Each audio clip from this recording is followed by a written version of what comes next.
Good evening, ladies and gentlemen, and welcome back to the Rwagnation League GP here at Zandvoort. Oh man, it was brilliant in the F2s. I can guarantee you it's going to be fantastic in the F1s. I'm Ben Regan McConnell, and joining the commentary desk is Jess. How you doing? I am doing great tonight, Ben. How are you? Very good, very good. I cannot wait for this race. Again, I've said it time and time again. This is actually not a track that I'm expecting many overtakes, but it is a track where strategy is going to be crucial. And even with the two DRS, as you can see on screen right now, the home straight run in towards turn one is probably going to be the best place to go for an overtake. But yes, we have a prediction going in the chat to see if the race will start wet or dry. It's looking like most people are going for it's going to start dry, but what isn't dry is the championship standings. Top Tom, P1 with 163. He managed to take over from last week's race, and he's looking to do the same again here today. Somebody at P2, Andy P3 tied with Yenap, who's in P4 currently. Then Brownie, Crew 6, Top Jack, Mateo, Yonti, and Jesper rounding out that top 10. You got Danico holding down the best of the rest in P11, Gelban P12, Copy 13th. Then you obviously Ben, Luca, Assassin, Beaker, Dennis, Lou, and Dylan. But yeah, the constructors is the bit where we're going to be seeing a lot more drama because, yeah, currently P1, yes, they're miles up and ahead there, that being a Racing Point over 100 points almost clear of P2, which is McLaren. McLaren was to P2, and then P3 Mercedes, who are only literally 3 points behind them, so that can easily switch at the drop of a hat. AlphaTauri P4, Renault P5, Haas P6 with Williams 7th, Red Bull 8th, Ferrari 9th, Alfa Romeo 10th. Now, we are going to go to the standings, which look as follows. P1, Hugo's with Vexit right there. P2, look how close it was, 15,000s. That is literally nothing. Somebody at P3 and the Yen at P4, so Racing Point in a fantastic place going into this Grand Prix. Mateo P5 with Jesper P6. Jesper honestly stepped his game up so much in the last few races, and today is no different. Top Tom having a bit of a slump when it comes to the qualifying in this particular race. P7, Lou P8, Yonti in 9th, and Dennis, who managed to get himself into the top 10, managed to stay there. Copy, best of the rest, P11 with Assassin P12, so Copy's got a lot to achieve here, strategy being in his favour. Andy 13th, and Crew 6 in 14th place. Now we'll go to a hot lap real quick. As you can see, Yonti now leading us down the home straight in towards turn one. Get the hard braking zone in. You got to make sure you carry the momentum through the corner, though, because you don't really want to lose anything. As you got a little bit of an acceleration into a very quick left and a very fast right-hander. Hard braking zone into a banking. And then again, get the exit right here, because it's actually flat out from this moment forward for quite a fair bit. You got the downhill right and then a back uphill left. And then an uphill right as well to go with it. And then you got a very fast, long, sweepy right. Obviously, you lift a little bit here. And then carry it into this quick left, and then straight on to the right side. Cut the inside curve quite nicely. You want to make sure that you get that done just right as you come now into the right hand and loud left. Long, slow, sweepy left-hander. And then a bit of a DRS straight. DRS swing wide open as he's charging into, again, it's a very gentle left, hard right, and then into a very long, hard left. Keep that in. Get the exit just right again. Don't lose the back end. You don't want to. As you come into the final corner, this is the most important one because this is going to set you up for the attack of dreams as you come onto the banking for the right-hander. Home straight, DRS swing wide open once again, and you cross the line. And we are now going into the GP itself. As you can see, we are on the grid, ready to go. Let me get rid of the halo. There we go. Get the top bar back as well. And we are Gucci. And I'm going to clear the browser source cache now before Furball goes, it's not working. There we go. Good to go. Yep, payout. All right, no rain. So those of you who voted no rain, no, it hasn't started wet. We do need to quickly get another prediction in, though, because we need to see if we're going to be seeing a safety car. Jess, do you reckon there's going to be a safety car? No. I don't think even though it's quite common around here, like we've seen in many league races around the Rwagnation League, that they just keep a caution in the first couple of laps. So, no, I don't think there's going to be a safety car, but I'm not going to bet my money on this one. It ain't working, bruv. I know. I'll clear it one more time. Okay, this is another clear just for you. My whole computer seems to be really struggling today, and I'm not exactly sure why. my Streamlabs seems to be a bit sluggish. So apologies if there's a little bit of frame issues. There shouldn't be, but you have got 2 minutes to get your predictions in for whether or not you think there's going to be a safety car. As you can see, we are here, ready to get cracking with the formation lap. Leading us away is Hugo's, and you have Vex at P2, Submit at P3, Yen at P4, Mateo P5, Jesper P6. I think it's going to be such a good one. Look at all the tyre differences as well. Even Assassin on the softs. Everyone else outside the top 10 have gone for the mediums.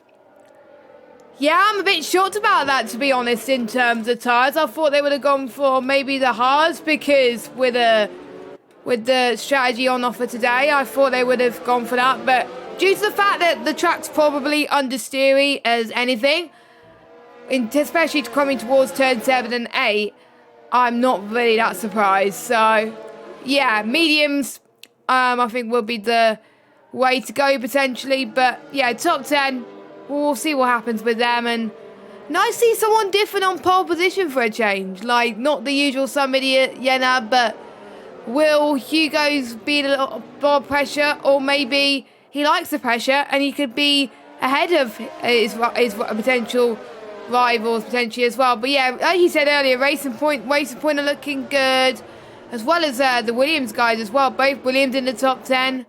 It's just great to see. It really, really is. Okay, I'm just double checking that everything's set up here correctly, because it does seem to be having minor issues. There we go. We'll do that. Are we good? Yeah, we're good. All right. It didn't poop itself. That's all right. We're alive. We have lost Copy and Assassin from the formation lap. It looks like they had contact at some point, which then reset them to the grid. They're already there, as you can see. The drivers are getting ready for the race. Who have you got money on winning, Jess? I'm going to say some idiot. I think he's going to get a good run in turn 1. He's in P3, the best place, one of the best places to start in around Zandvoort. And even though qualifying was essential yesterday, getting a good run into turn 1 is crucial. Yeah, absolutely. The lights are on then here in Zandvoort, and the lights have gone out, but of course there is going to be that delay, and we are away. There we go. Hugo's getting a very nice start up towards turn 1. I think he should be able to hold that one down, as he is coming into it in the lead. And Vex's had a rotation. Mistakes have been made, but no damage. I think he's okay. He tried to go for Ascend, it looked like, but he has fallen down to P5. He is side by side with Mateo in P4 now, who's going to keep that wheel to wheel all the way around. Now, I think they're even going to continue even down the straight. A little bit of wheel banging between the two of them. ERS being fully utilized as well from Vexit to try and get this position locked in. He's got the inside for the long sweepy right, which has then allowed him to stay P4, but mistakes being made early from Vexit. He was going to be my favorite to win this race. I might be retracting that one now. Somebody is up into P2, so my prediction is doing very well so far as well. But the interesting thing to see is, can Hugo manage to hold on to that lead? Because we know that somebody is more consistent on his pace and can help with his time management, especially around here, as obviously the softs don't last as long as some other tracks. But I'm going to check to see some other drivers' gains as well in the opening lap. We've had not many gains actually so far. Obviously the Racing Points gained 1 place, so did Assassin and Andy, but the biggest losers were Vexit and Copy, dropped down 2 positions. So everybody else pretty much stayed exactly as they are. We got Lou trying to potentially close in on the top Tom for P7 now, about 2 tenths, as the Deltas decides to mix up with me today. I don't know why, but hopefully it'll fix itself soon. Yep. Hugo's still holding down that lead. Samidia in P2, like you say. Yena P3, so really good for Racing Point. If you are a Racing Point fan, Vanessa will be around somewhere, I'm sure, with the cheer. What they call those pom-pom things? Are they called pom-poms? I think they're called pom-poms, right? Yeah, that's what cheerleaders use, yeah. I used to love pom-poms. I used to dream I wanted to be a majorette, but then it turned out that I was a rubbish dancer, so my dream was over. Oh yeah, me too. I wanted to be I wanted to be a major as well. I just ended up being a major idiot, is what I ended up being. Major Domehead. Ooh. Yeah, absolutely. All right, well, we are keeping the train alive. I think we got a bit of a scrap going on further back. No, we're okay. Just the map looked like they were literally side by side, but they are not. Hugo's set the fastest lap, and then Yenab went immediately on to then beat it, and the lap times are tumbling. the pace improving, mistakes being made. As I see a bit of a lock up there, that was from Dennis, I think, and Yonti coming into turn 1. But look at this, the train going all the way down to P13. I mean, Copy's outside of it now. He might actually just sneak back in again to get a little bit of the suck. Cruise 6, Danico, and Chen J are the remaining drivers at the very back of the grid. But I honestly don't see how this is going to change up. In Tom P7 right now, he needs to get past these guys, and I'm pretty sure he's got that pace to do so. But he has to time it just right and make sure he doesn't make any mistakes doing so. Yeah, exactly. Nobody's making any mistakes right now, but it is a long race, like you said, as well. And to be honest, if you fall back early on in the race, it's going to be so hard to go back from it due to the fact that there's not many places to overtake, apart from potentially the DRS straight. But yet again, the dirty air I found on this game in Zandvoort to be very, very annoying. It's kind of like a hot lap chat more than a race chat, but you never know about these drivers. They could give us a show and maybe show us some moves that we could not potentially see in the future. So we got some more moves coming up, I think, as well. Well, Tom was having a look at Jesper there, but when he was actually holding his ERS a lot longer than I thought he was going to. But when he realized that Jesper was also doing the same thing, he immediately had to turn it all off again and just took right back on in. But Yenab, we may see a bit of team orders come into play here. Because it looks like Yenab is actually a little bit faster than Smidia, and Smidia looks like he's struggling a little bit with keeping up with Hugo. So they may swap places to try and allow Yenab to pull Smidia forwards. And the ERS levels between those two in particular are the same. Hugo's is on 70%. This guy's loving life right now. He might even take the win if he continues at this rate all the way through the race. But we're very early doors, lap 4 of 72. I expect to see this continue for quite a while before the softs drop off. When the softs drop, that's the point where I think of the retaliation from other drivers, and Andy and Cruise 6, for example, who are very abnormally near the bottom of the field, might be able to bring it back.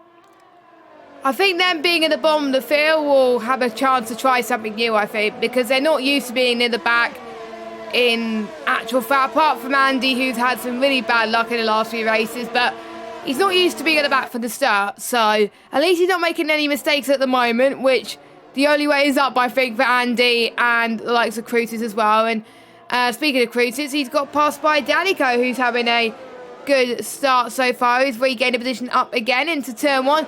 DRS is starting to come into effect here in Zandvoort.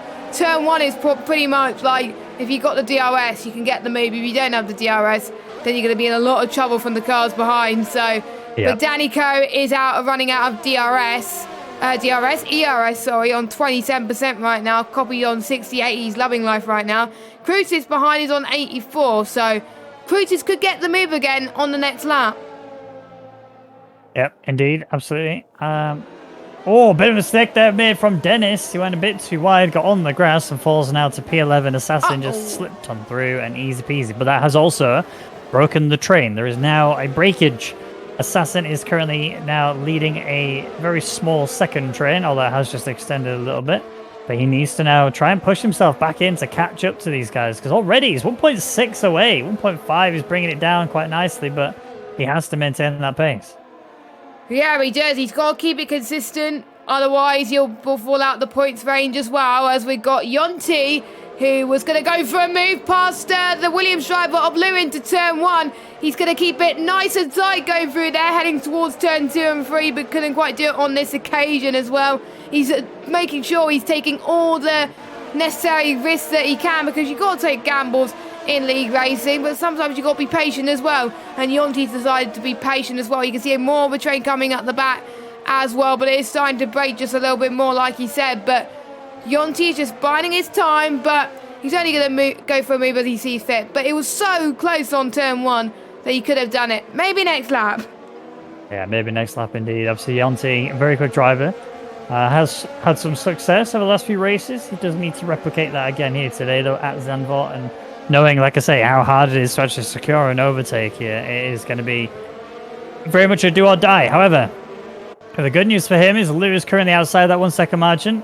So Yonti needs to take this opportunity to send it on Lou as hard and as fast as possible. He's already got the ERS in overtake mode. Look at this. Lou's already turned his off because he knows he hasn't really got a way to defend this. And immediately, Yonti will cruise on through. But the problem is, the gap is a bit too large now. I don't think he can close back in again, as it looks like Tom is actually going side by side with Jesper here. You got one horse overtaking, one horse being overtaken, and Tom is off onto the grass. Oh my word, he's got wing damage on left-hand side, but he has still kept his end plate.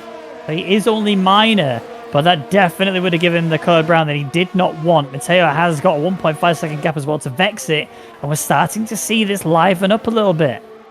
That was almost another save and a half from Tom. He likes the saves, doesn't he? So, yeah, he's trying to fight back, I'm almost certain. But maybe he's pushing too hard, potentially. So he's got to really start to focus on the task in hand. And, you know, he's a racer at the end of the day, but you don't want to make mistakes like that. So let's hope Tom, when he makes a move next time, or if he makes a move next time, there'll be more cleaner, as Andy, on the other hand, gets past Dennis into the second DRS straight, which not many people do, but Andy's saying people could do that, you know, and he does that up into 11th place. 1 place more and you'll be in the points, and he's 6 tenths behind Assassin now. Fantastic stuff from Andy, looking like a much better drive than what he's had previously, which is what we want to see. Tom and Jesper going at it one more time. This time Tom is through and Jesper will fall down. Left end plate missing for Jesper, actually. Bear that in mind. So on a track like this, you need as much end plate as you can possibly get. It is very strong in this game, and it does cause you to curve quite nicely. Smitty at P2, Yenna P3. The gap has broken to the leader by a substantial margin, but the ERS levels are favoured for Yenna, so they may swap places. They should swap places if they want to have a chance here at taking the win from Hugo's. Yeah, I think kudos to Hugo's. I mean, he's playing the underdog dark horse card because nobody was expecting him to just pull away like that. I was expecting now he's going to buckle under pressure in lap 1 and maybe the racing points forget it. But he's definitely showing, he's like doing a Bottas to who it may concern, you know. Yeah. FU.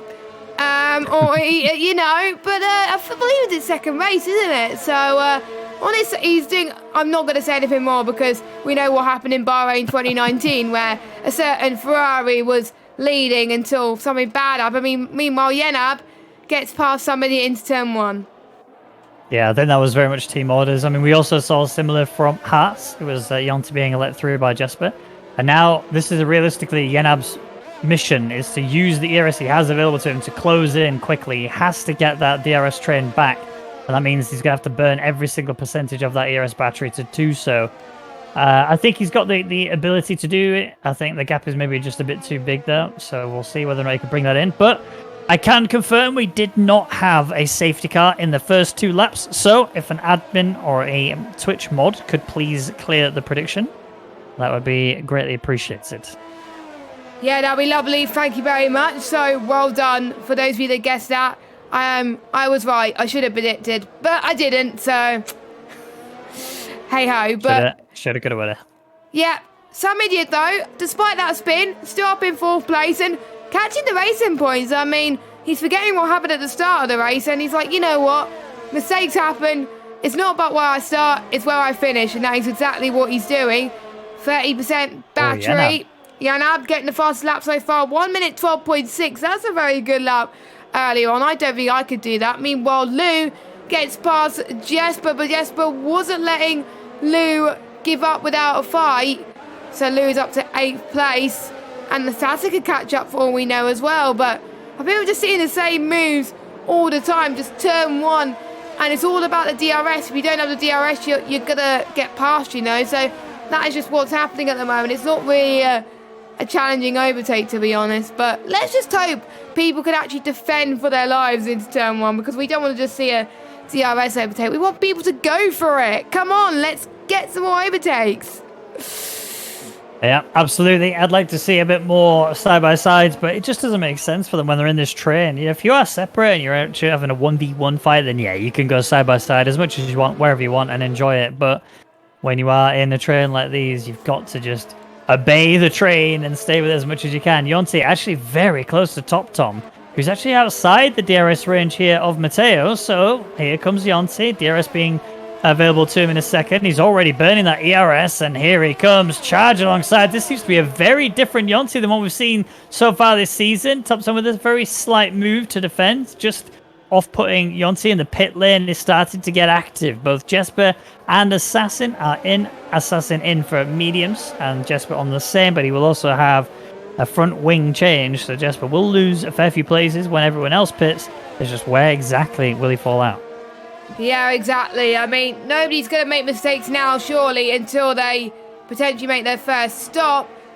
And I think we could tell who's going to pit now sooner and who's going to wait for a little bit. Maybe Yonti would probably pit soon if his tyres are starting to wear off a bit with his ERS. ERS is about 6% for some of these guys. Yenab, 2%. Some idiot about the same, 11% actually. So they're running out completely. Mateo's just flying under the radar at the moment. He's just having some clear air. He's not getting in too much trouble. He's in 5th place. He's got some cars behind him, and he's like, oh, that's none of my business. I'll let them fight behind me. I'll try and gain more to catch up to Vexit potentially as well, who's still currently sitting in a P4, catching up to the Racing Point boys. Yeah, it's very good to see Yonti going for top once again. Round turn 1 through the outside. Fantastic move from Yonti. What an absolute send. I mean, it's going to be even locked in as well if he can stay alongside throughout here. He's not quite done so. Top going to defend again, but now Yonti running around the outside. No! Bit of a tap, and that's put Yonti into the wall. Wing damage on the right-hand side. And you've got to feel sorry for Yonti there. It even looked like they'd connected on my screen, and then he just suddenly went off into the wall. That ended horribly, and he's struggling much with his wing damage at the moment. But I've got to say, that was what I was talking about with them going side by side like that. But I think there was just probably a bit of a tap, and then the contact model's like, nope, Yonti goes into the wall. So that's just what the game is sometimes, and Yonti was very unlucky there. But you can't really blame either of them for the situation. But again, it's up to the stewards, not us. So, his wheel disconnected.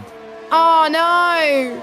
So it was actually the hardware issue, more like the mechanical failure in real life. So yeah, that is gutting. So I would have liked to see the battle carry on between him and Top Tom. But anyway, we got our first pitter, Mateo. He's into the pit for the medium compounded tyres. Yeah, I think this is going to be at least a 2-stop. We'll see whether or not anything changes. Scout, thank you for the biddy. Appreciate that. Oh, mistake from Danica. Caught that beautifully. But yeah, Chen J just slipped on through. So well done to Chen J to avoid the contact, but also a big catch from Danica. Allowed that to be quite a majestic little tank slapper there. I like seeing these little snap catches. But yeah, we're seeing, unfortunately, Yonti having a pit now to get himself back in and change onto... He's gone onto a new soft, so maybe he can take the softs that little bit further, go onto a set of mediums and take them to the end. We'll see later on, but the train still exists. P1 is 1.5 ahead of Yenap, who hasn't quite yet managed to get himself back into the train of the cars ahead, but the mediums are starting to show power here. They're closing in. Andy... he's actually ready to go for a maneuver here on Lou if he can get one, but he's going to have to wait for the home straight, I think, unless Lou makes a big mistake. You don't really want to do it any earlier than what you've got currently. We'll see as they come through the final corner. Andy in the toe quite nicely. Now the ERS gets used. He's got 60% to deploy. He's probably going to use about 30 of it, I reckon, when he gets to it.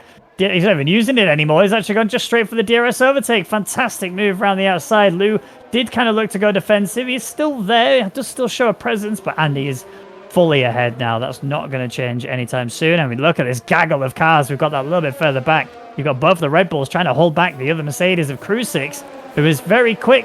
I think Copy may have actually disconnected. Yeah, he did. And don't forget, ghosting is off, remember?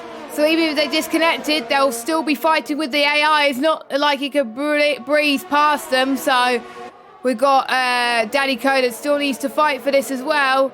So hopefully Copy can rejoin. He's been having issues with his internet most weeks, to be honest, over the last few weeks. So let's hope he can join back very, very soon, because this was turning out to be a massive fight. And Fruited is not like being held up by these two. He just wants to get a move on and be near his teammate. Yep, exactly. So Crew 6 is kind of being held back here by Copy's AI. Danica, a bit of a send there on Copy, or on his AI, should I say, and he has managed to get through. Crew 6 trying to get around the outside of him as well. He knows he has to, and he has done so. So they are free of the AI. However, the gap has extended too much. 1.8 now to Dennis, and that is Bit of a disaster for them. They did not want that at all. Dennis actually within Chen J's reach for a DRS, but not quite in reach for an overtake. He's going to have to get a move on and look after that ERS battery if he wants to have a chance at going for it. As Kruzik's actually got a move done here on Daniko. Daniko gets stuck out, even gets a little bit on the gravel there. And that's actually allowed Kruzik through. I think Danica is missing the right end plate. Yes, he is. I don't know if that was actually from the contact with Copy trying to go for the overtake. But Daniko is down to P11, limping his way around the track, waiting for these medium tyres to be at a point where he needs to swap them, so then he can get that front wing replaced.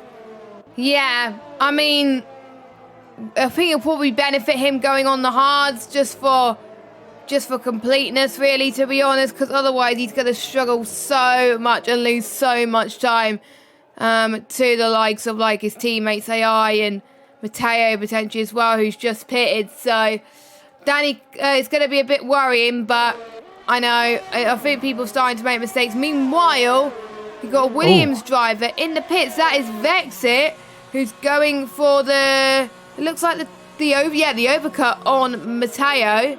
So he goes in onto the mediums as well. Let's watch Matteo, actually, as he comes towards the banking into the final corner. This is going to be very tight. Very, very tight. But I think we got Dennis, who is nearby them as well. What about Matteo? We've got Vexit, who's miles ahead. So what happened to Matteo? Did he get held up in traffic, or was his outlet not as good? Maybe. Yeah, I'm not sure. Maybe even that's a wing replacement for all we know, I guess. But I didn't see it myself. His pit stop, that is. No, it wasn't a wing replacement. I think it might have just been that either his pit entry was bad or his exit. I don't know. But both. It could have been both terrible. Or both. That might have costed him, or it may just be the undercut may not be as strong. But we'll find out what happens to everybody else's undercuts. That's it. He's going for a move here on Dennis, actually. Looking through the DRS zone, going round and done. Easy peasy lemon squeezy, and he's not actually lost that much time at all. Chen J just a little bit further ahead, already within DRS range of him, as Yenab has decided he's going to box now, and he's going to box first. Samidia did have the better tyres out the two, normally the case anyway, because he was behind the driver ahead of him. And he will come out on those brand new softs, and now Yenab can start flying. This is the Yenab we want to see. The Yenab who can just relentlessly push as hard as he possibly can is somebody who is quite scary when he gets to that position. Yeah, I mean, Yenab just is worried that he's probably going to get into some traffic because he knows that somebody is ahead anyway in terms of getting into the pits and stuff. But he's also going to be worried that if somebody gets into this train, it's even going to be even more harder for maybe Yenab to get past, or maybe they would use each other as slipstream. I do not know. So Yenab just needs to go for his gut feeling, to be honest. He knows he's on fresher tyres than Chenjay. Interesting that he's gone for the softs, though. I thought he would have gone for a set of mediums, but I guess he wants to be soft at the start of the race and be quicker. So it's understandable as we head towards a nice helicopter shot that I can see on my screen. And we can see a potential DRS moving to turn one. Hugo's in the pits as well. Some idiot stays out, so does Top Tom, and I wonder if Lou's going to come into the pit soon. Meanwhile, we got Yenab is going to try for the move into turn one. Easy does it, easy dub skis. And Yenab is up into 6th position. Not a net 6th place, I think it's a net P3 or whatever. But here we go. Lou and Hugo's going side by side. That's going to be very, very close there. Hugo's almost got caught by traffic, but he definitely got past there and he needed to, so he has overcutted Vexit. Yeah, he's overcutted Vexit, so it looks like the overcut's working today more than the undercut. Well, that as well as the fact that, when you're stuck in traffic, you lose so much. I mean, Vexit was actually looking for a move on Chenjay, did actually secure it, and Yonti now, who has a new replacement wing and his tyres onto new softs, he's going to be pretty good as Lou and Yenab swap places. Yenab is free. Vexit is down in P7, like we said. I think Yenab is now at risk, to be honest, of not being able to properly defend against his teammate. Not that he probably will. He might actually just pull aside and let his teammate through so they can fight another day. No ERS being deployed for Vexit. Lou on the inside. They look like they're going to be scrapping rather than actually trying to help each other as Vexit goes round the outside, trying to stick it along, and he cannot. Lou is going to get the advantage, I think, coming into it. Never mind, Lou has backed off enough. A little bit of ERS spray as well from Vexit has allowed him to get a position locked in, and Chenjay, he smells blood. He sees Lou being a bit vulnerable, especially with a back end snap like that. What a catch from Lou to stop the car from throwing off into the wall. But look at Chenjay. Pace coming in very nicely for him. The grip of the tyres is about the same, but they will be slightly favoured more for the mediums. And that is what is allowing him to get very close to the gearbox of the Williams. Lou just needs to watch out. He might get a bit of a send down the inside from someone. I thought they would have worked together as a team now. I'm surprised that they didn't, but I'm guessing it's with Lou on harder tyres and harder delta, I would say. I think Vexit had to get through because otherwise he would have been in a lot of trouble. So, you know, but I think the danger is that the gap is sort of kind of increased to Vexit and Yenab. So Yenab is not really in that train anymore. So that's a bit worrying. Some idiot is staying out. I'm not surprised Andy's staying out because he's on the mediums. But some idiot? I wonder what game he's playing. Maybe something that the Racing Point guys know that we don't. Who knows? Crew 6 going for a send down the inside of Dennis. Dennis off into the gravel. That is big disaster for him. He's actually done a fantastic job to keep himself alive there. Again, not even getting any damage either. So well done to him. I think the stewards might be looking at Crew 6 there. Maybe giving him a bit of a spank on the butt if he needs one. Mateo on the back of Crew 6 as well. So he did slip through whilst Dennis was off the track. And this is now going to be an opportunity. I mean, even Top Tom has managed to get past Dennis as well. He is a brand spanking new medium, so he's now actually in a very awkward position because he needs to kind of be already at the back of Mateo rather than where he is right now. So expect Top Tom to be giving it the full speed ahead if he wants to have a chance at fighting. I think he is as well. It looks like Mateo is actually struggling a little bit. He didn't look very comfortable through there. I think he may have overcooked it in the first few laps, or maybe it took a long time to warm his tyres. You never know. Maybe he just doesn't like the mediums. So Mateo, the pace he was showing at the start of the races, is probably hindering his progress, and we could see Top Tom go to a net P5. Meanwhile, here comes Hugo and Yenab once again into turn 1. Is Hugo going to try and defend from the outside? No, he does not. Yenab has a much quicker pace and consistency overall, and he's on the softs, much higher delta than the mediums. So Yenab stays P3, but Hugo gave it everything. He doesn't want to let it go at the moment. I think the way this is going, and it is actually confirmed at the moment, Yenab is your net race leader of the Dutch Grand Prix. Yeah, exactly. Yenab. I mean, Hugo's was like, what, 1.8 seconds up the road at the point of when Yenab came into the pits. So this is really showing that Yenab has got the pace. The only concern is the tyre difference. Obviously, softs you expect to be faster than those mediums. The only downside is on a track like this, they wear away very quickly and they get very hot. So Yenab needs to be careful he doesn't get the tyres too hot and actually burn them to a point where he cannot catch them. And the other thing with this track is this is a track where you cannot really recover your ERS. So if you burn it into the 0%, you are screwed for a very long time. As the first person to get a time penalty here today, Dennis, P14, with a 3-second penalty against his name on lap 22 of 72. So not bad. Yeah, I'm surprised that there's not much penalties, but it is a 100% rated course, so they are keeping it consistent, and it's not Andy that's getting a penalty first. Who would have thought it? And meanwhile, Top Tom gets past Cruz, sits there, but for how much longer? Yep, that was a good move for Top Tom, as he's up into P9 on the track on those fresh mediums with Crucic on 21 lap old mediums. He'll be staying out for a lot longer yet. He's got to really find out what his teammate is up to as well. Maybe the gap is decent enough for them to do the double stack, but I'm quite surprised that Cruz is not able to gain as much as his teammate, but it just goes to show that Andy is definitely the #1 driver in the team, and he's definitely outshining his teammate, and he's doing not too bad actually. I wonder when he's going to pit for the mediums or the softs. I don't know what tire he's going to go on to next, but we know it's going to be a 2-stop. But is Yenab going to get Andy? This is the crucial part. Or will Andy challenge him? Andy's going to challenge him. Hugo is also in this as well, so Hugo may sneak into the middle of this, which he does not.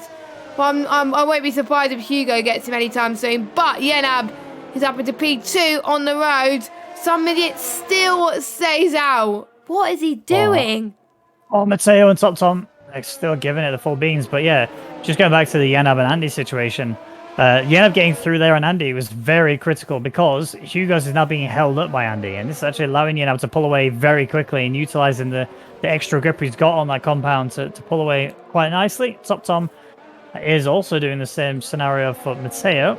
Getting a nice little gap on there. And actually Hugo's is all over the back of Andy. Andy's got that DRS as well for now on this part of the track, just to ensure that he can pull as much away from Hugo's as possible. However, Vex it with a 3-second time penalty. He's the second person to get one, but he's the first of those that have a potential podium on the line, and that could be defining his race substantially. If he doesn't keep that under control, he may actually drop out very quickly. But Hugo's very desperate to get a move done on Andy here, coming into the braking zone. A big send down into turn one, a bit late, but he's actually kept it very tidy. Andy saw that come in, let him by, and a 1-second gap has been built. But this is very important for Hugo's to make sure he does not let Yenab get away. He has to break back into the 1 second by the time they get to the home straight.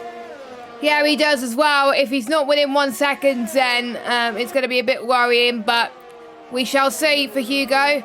Maybe Yenab's temperatures may be a little bit fluctuating at the moment, so this may be Hugo's chance, because it'll be very, very soon that the means will be the best tire to be on in about 10 or 15 laps time. So maybe Hugo's just playing the patient game, but it may be too late for it to happen. But we're on lap 24 now of 72. Still a lot of this race still to come. Still plenty of action to unfold as well. And some battles as well from pretty much almost every single part of the field, to be honest. There's big gaps in some places, but there's battles for points, there's battle for not being last. I just like it. Yeah, it's fantastic. This is great stuff. And again, we only need a safety car. And suddenly, drivers who got, out of it, like Yonti, for example, who was very quick here today, could be in with a shot of bringing it right back in. Some idiot, 24 laps on these softs. Let's have a look at his tyre condition. 36% on the front left. So he is really starting to run quite low, as Top Tom having a look here on Lou. Not going to be able to make a move through there. Going to try and stick it around the outside. No, cut back of dreams. Also, no. Lou's going to be able to defend this for now, unless actually that ERS being deployed there might scare Lou quite hard. He's going to be on the inside for the long right-hander. Top Tom, what a fantastic overtake. He has to hold it through here, though. Lou just has to surrender. And Top Tom, with the big balls play, getting himself up to P7. That is fantastic to see. Overtake of the stream. Overtake of the stream. 100%. Right there. And I had my mic on mute because I wanted to enjoy the battle, and I was going, ooh, it was just so exciting. It was amazing. He was just the one who absolutely went for it. It was like, who cares if I can't overtake? I'm going to try anyway. Meanwhile, some idiot goes into the pits, and we saw Jesper get past Assassin there as well earlier on. So some idiot is going on to the medium compound. Oh, hard. I thought it was mediums on the game, but it's just changed to hard. Is he doing a one-stop? I think that's a one-stop. That looks to me like a one-stop. He's playing the gamble. He's playing the gamble, which, to be fair, could work. Lou's done the same. Yeah, exactly. Lou in the same boat. So two people doing a completely unique strategy to everyone else. This is fantastic. All right, well, we'll see whether or not the two-stop or the one-stop is better. One-stop is actually, quite viable here because it's so difficult to overtake. So bear that in mind as we go throughout this race. Smidia, yes, he's P6 right now. Yes, he's about 2.5 seconds away from Chen Jay, and what's that, around about 7 or 8 seconds away from leader. But that one-stop strategy, going to those hard compound tires, could actually be somebody taking that a huge win here. All of it will come down to the last few laps where somebody will actually start to lose pace. But at least his tire temperatures will be very much under control because the hards operate at a higher window. But Vexit is so low on ERS. He's really struggling to keep it under control here. Nothing at the moment, no ERS, so yes, he could save a bit in the corners, but there's not many heavy braking zones. It's mostly high speed, so he's going to be a bit of a cause of concern in terms of ERS management. I wonder if people have probably regretted using too much too early, especially with how many laps we've got to go of this race. So anything can happen, of course, and we know how Andy is managing his ERS. He's on 19% as well. Is anyone managing well on their ERS? Let me have a look. Oh, we got Crucis, 52%. Jesper 11, Assassin, let me have a look. 16. Most of them are like the 60 to 20% mark. Copy, I'm not sure if Copy's back, but either him or Copybot is on 50% of ERS. I don't even know if he's back, but I don't know. I think he is back, yeah. I saw him rejoin earlier, but I didn't see him disconnect, so I think he is actually still here, which is good news. But Vexit finally getting a little bit of ERS, finally getting a bit of pace. Actually, Andy into the pit, so even after burning all of that, Andy moves into the pit lane. Vexit up to P3, but 27 laps completed for Andy on those medium compound tires. Will be switching to, well, he's already switched to the softs. It was like a blink and you miss it kind of pit stop, that one. He's doing medium soft, I think, Ben. Yeah, maybe. I think he may have to go mediums again. I mean, what was it? 26 laps, I think, was made on some idiot soft tires, but his pace started to drop quite considerably towards the end. So whether or not Andy has a similar position just goes, actually, I'll just carry on doing what I'm doing. It seems to be working quite nicely. But again, one safety car is all that's going to be needed to completely throw this out of whack. So, ooh, we will see. We will see. We got a couple of drivers, 3 in fact, that are all on very old medium tires. 27 laps. Chenjay, we got Crucis, and we got Copy, who have kept those tires very nice. Let's see. Will Chenjay? Nope. Chenjay apparently hasn't used any tire life. We'll use Crucis as a marker. 53% is the lowest percentage. So he could go much further on these tires. He could go to 40 laps. It lasts 40 laps around this track. Softs could last 28 laps. So that's why somebody was struggling, of course, because he was almost at the sell-by day at the time. So I think you're right. It could be mediums. Yeah, Crucis is in. Will he go the same strat as his teammate? Yes, he does. He's on the soft tyres. They're clearly working together. Yeah, without doubt. They seem to be very clear as to what their goal is here and how they're going to achieve it. And I think a really good points finish for Mercedes would be quite crucial, especially for Andy. He needs as many points as he can get. He's now P3 in the championship and tied with Yenab. He needs to get himself ahead of Yenab and of some idiot and Top Tom. But in order for him to do that, he needs to have a slew of really good races. And Andy actually set to purple sector 2. So maybe we'll see a new fastest lap from him. He needs to continue with this pace for quite a while if he wants to close right on in. Matteo, the next car ahead, who has got a 3-second time penalty to his name, does also have 15 lap old medium. So tire difference should definitely be favoured for Andy.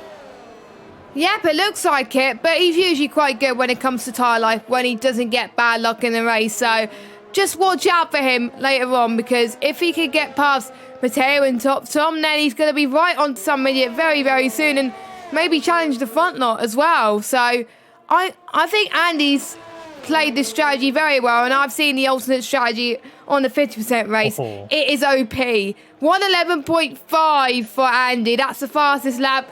That is the benchmark, folks. And if that is not a way mark for the other drivers to be like panicking, then I don't know what is. Well, just as a heads up, that is the only person to get into the 11s at all. The next closest is Yenab, who's on a 12.0, so he's half a second faster on Andy's fastest lap than Yenab's fastest lap. So if he can maintain that level of pace for quite a while, then Andy will suddenly be right up near the front. And I would love to see an Andy show where he just drives from the back, closes back in again, because we've seen it many times where Andy has gone, been on pole and then took off in the race and just carried on going and actually finished the race in P1. But we haven't seen Andy have to come from the back and actually achieve a lot of overtakes. So we'll see what Andy's got. First one up, though, Matteo. And I reckon this one's going to be pretty easy. Yeah, because Matteo's been on those tyres for quite a bit of the race. He was the first person to pit onto the medium compounded tyres. But it should be not a problem at all. As it was a touch there from Andy on Matteo, which sent him into a spin there. That was very, very unlucky. Did one person turn in? I don't know, but that's definitely, I think, damage for Matteo, or it may have just been a spin. I'm not entirely sure, but that was very unlucky. Now he's got Jesper all over him. Yeah, I don't actually know if there was any contact. I think it was Matteo just getting a bit too tight on the inside curb and clipped it. I could be wrong. Well, stewards will be investigating, so we'll hopefully hear from them soon as to whether or not that is the case. In terms of Crew 6 actually managed to slip on through on Lou, who is on the hard tyres. Remember, he is trying to go very far in this race with those hards. And Crew 6 on 2 compounds softer than those hards, so he will be considerably faster and will actually easily pull away. Just needs to make sure, though, that when he goes for Copy, it is calculated. Yes, I can confirm Copy is, in fact, in the race, and he is, in fact, about to lose a position to Crew 6.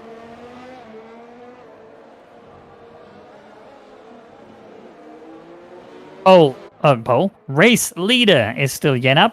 Hugo's 1.1, almost 1.2 away from him, and that now Vexit P3 with that penalty. He's currently covered off from Chen Jie with the penalty, but the lap time difference is 31 laps for Chen Jie. Let's have a look. I can't see his tire wear. I imagine it's pretty poor, and maybe we'll see maybe we'll see a puncture today. Oh, we could see an explosion before our eyes, but 9 more laps before it's around about 78%. That is what we're going to see at the moment. So, and I know why Chen hasn't got his tyre chain, because he hasn't turned his telemetry on, because he's naughty. A naughty engine. Naughty, very naughty. You also got Lou about to attack Copy, who is also 31 laps in on these mediums. In fact, we'll use Copy as a benchmark. Copy is on 49% tyre wear. Not bad. That's pretty good. Much better than I thought it was going to be. Yeah, 31 laps. I would have thought that those tyres would be pretty in a really bad way. 4 or 5 laps were AI. That is true. So that's probably explains it. Well, he's also got a lot of battery, 70% available to him that he can deploy whenever he feels like he should, and I think he might want to try and deploy a little bit. Oh, he's coming into the pits. Okay, Copy coming off those very old mediums to get himself onto mediums. Where does he go? Does he go mediums again? Yes, he does. Goes on medium compounded tires. Does Copy, so he doesn't think that he wants to go the fastest lap at the end, doesn't he? Gets the glory points, and does he think that there could be a safety car at the end to spice things up? I don't know. But he might need one.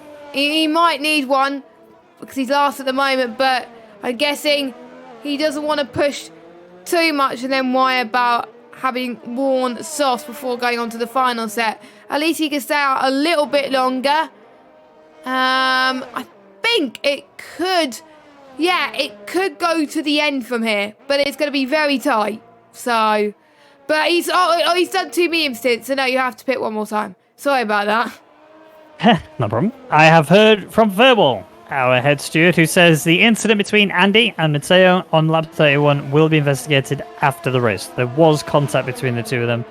I thought so. That has obviously has spun Matteo. I couldn't see it from where I was. I couldn't work out if he'd hit the curb or not, but yeah, the stewards have confirmed there was a contact. Who was at fault? Yet to be found out. It will be investigated after the race. So where they finish today is where they'll finish until the stewards make a decision as to who's at fault, if anyone.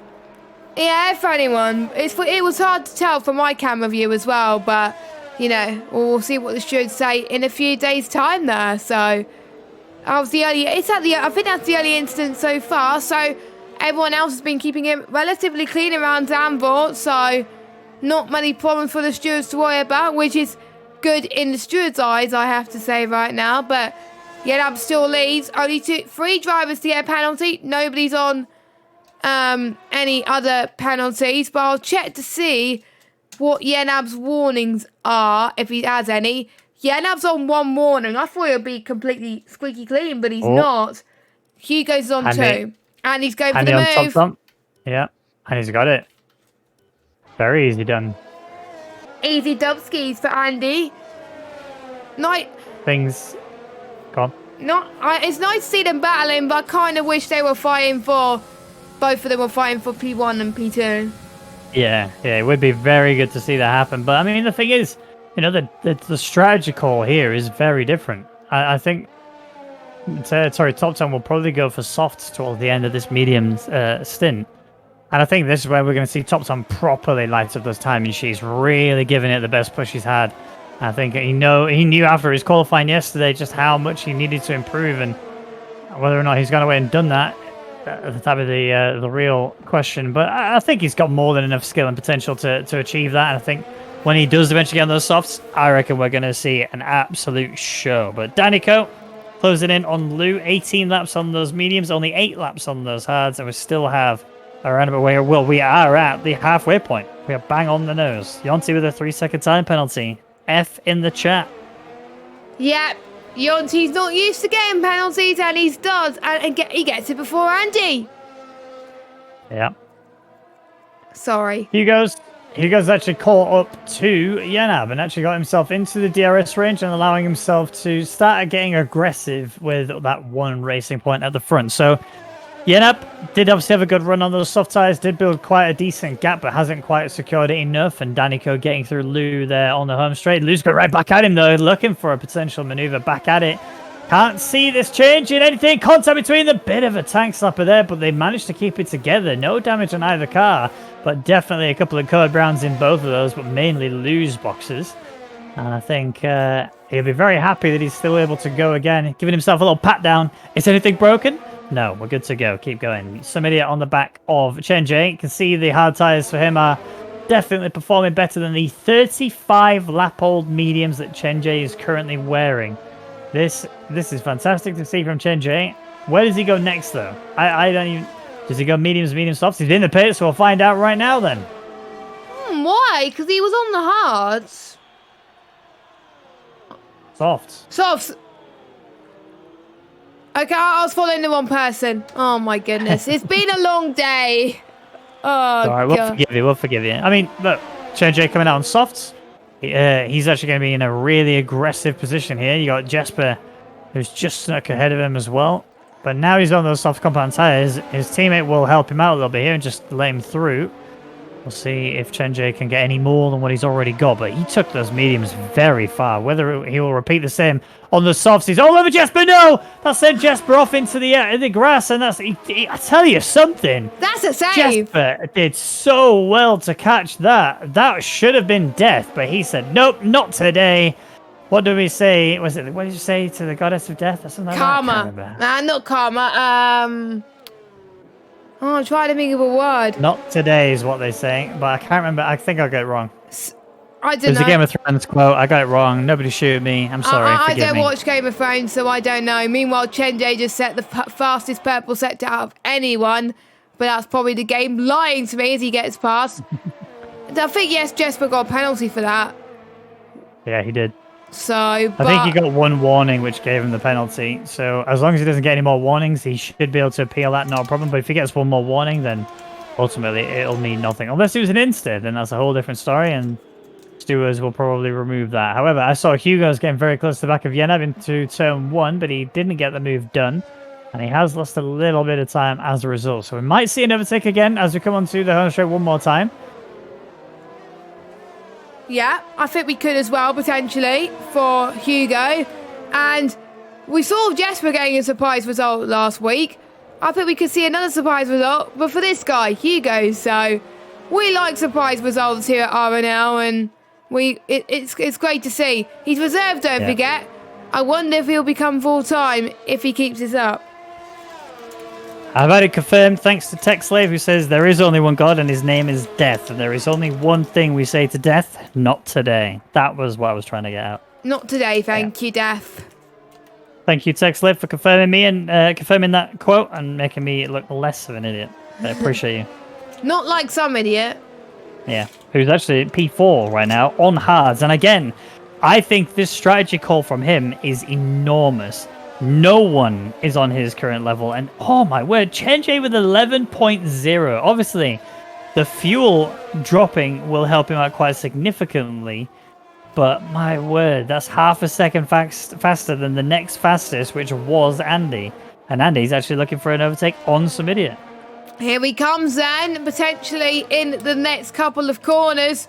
He's not going to go for the move yet, but this is going to be... I'm just looking at the margins between the softs and the hards, and I wonder if it's big as I think it is. I'm not entirely sure, but...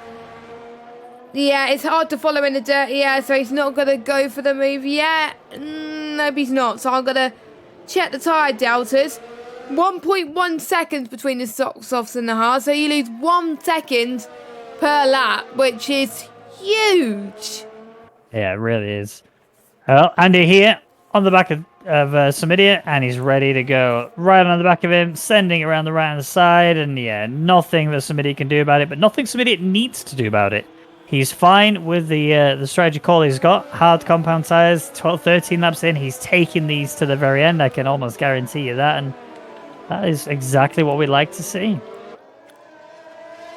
So, different strategy, people doing the 2-stop. Only one person doing the 1-stop. Lou also doing the 1-stop as well, so that's 2.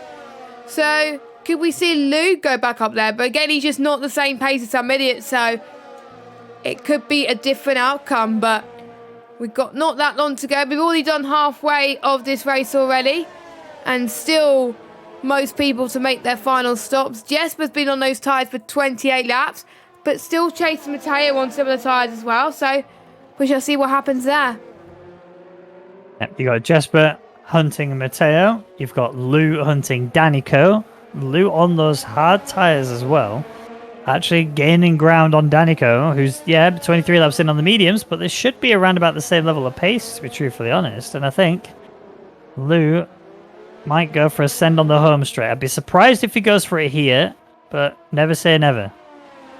Anything can happen in Formula 1, and it usually does. So if people want to go for the move, they can try and give some glory points for us, but we'll see.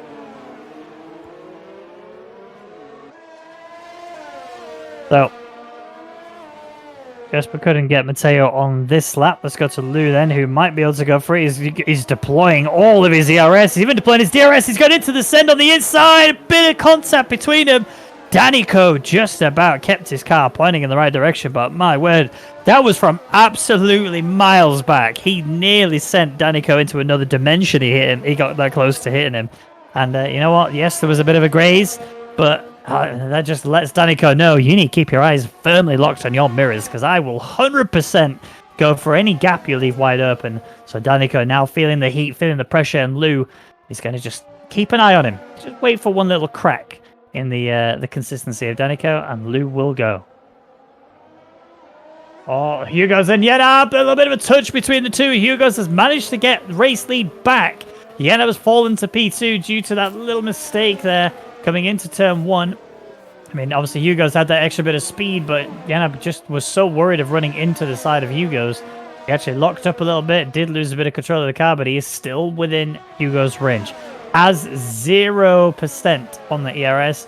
He's lucky that Hugo's hasn't got very much either, because it does mean then that Yenab should be able to sit in the toe of Hugo's for a while and actually use that toe and DRS to be able to kind of carry him forward, carry that pace up there, and make sure he looks after those tyres throughout the remainder of his stint.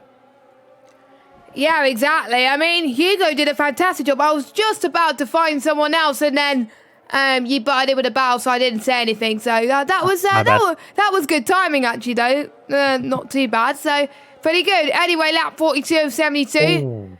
Something has happened, I believe, and I don't know what. Andy, 3-second time penalty. Nah. But to be fair, he's gone on this long without a penalty, so that's a record. He does actually tend to go quite far before he gets the first, but it's when he gets his first, he gets many, many more afterwards. So, yeah, it's unfortunate that that is the case for him. Again, he looks like you're right, though. He does look like Andy has improved his consistency a little bit. Whether or not he can actually maintain that for the rest of the race, and hopefully I'm wrong when I say that he gets more when he gets one. We'll have to wait and see. Hugo's race leader, Yenab P2, Vexit in the tow now for a race win potentially, although the time penalty that he does have will stop that from being a reality unless he has crazy amounts of pace and consistency to get himself 3 seconds ahead of whoever ends up being P2. Who would have thought Vexit would have been in this fight? with that spin earlier. I mean, he's I not know. giving up, is he? Like, he's been looking good in qualifying yesterday. I did catch a bit of qualifying. That was pretty good for him. And, yeah, I think he's come a long way, and he wanted to forget what happened in Baku last week and just really fight with the big boys, which he is as well. We're seeing different people in the top 3 for a change. Obviously, we're seeing Yanab as well, but I thought we'll be seeing Some Idiot, Top Tom, but they're fighting for 5th place. But don't forget, Some Idiot doesn't need to stop again. Everybody else needs to make one more stop, so we can still see Some Idiot win this race, but to be honest, what Vexit is doing now is potentially a fight for the podium. Yeah, absolutely. Matteo in the pits, 30 laps done on those medium compound tires. Is he going to go for some softs? Yes, he is. Soft to the end? No, no way. That's surely not going to make it that far in. It lasts 30 laps, or 28 laps, so no, it's not going to make it this long, my friend Matteo. Oh, actually, well, if it's 28, isn't that exactly how many is left? 72 minus 30. It is. I'm not good at maths, okay, but I will. 72 minus 44. 28, yeah. Yeah. So, I mean, he'd have to have incredible tyre wear to make it work. And then he'll also be at risk of getting a puncture. But I imagine he's going to do another stop at some point in this race. He wouldn't pit if he can't do it. Like, he's the one that could, take it, but the pace is going to be optimum. I would say lap 69 or lap 68 or something like that. So...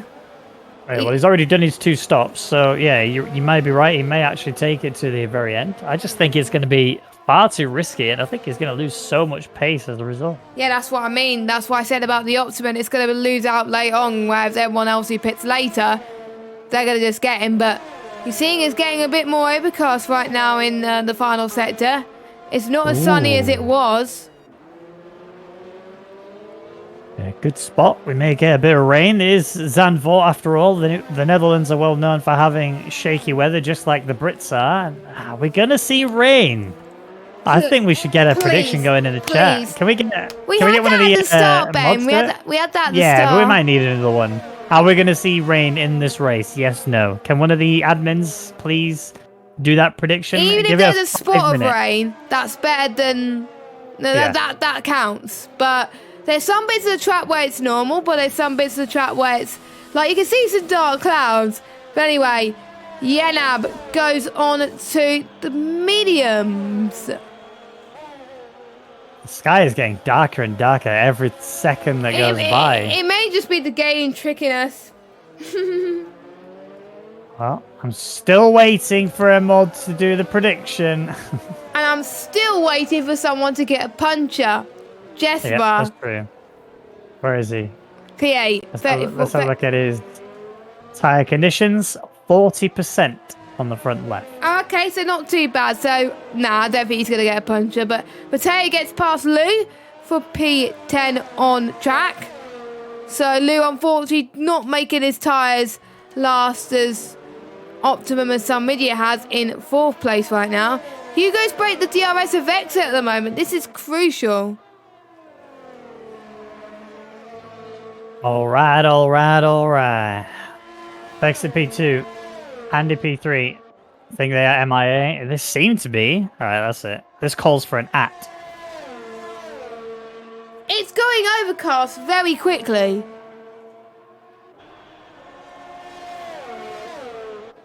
This is insane, I have to say.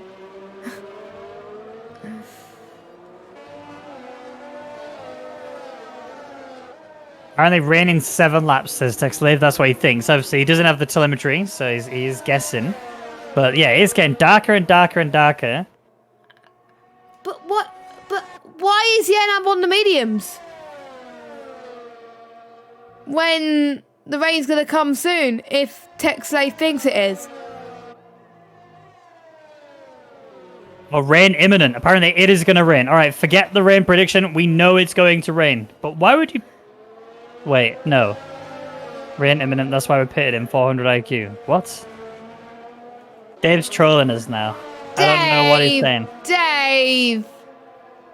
Has Racing Point bottled it?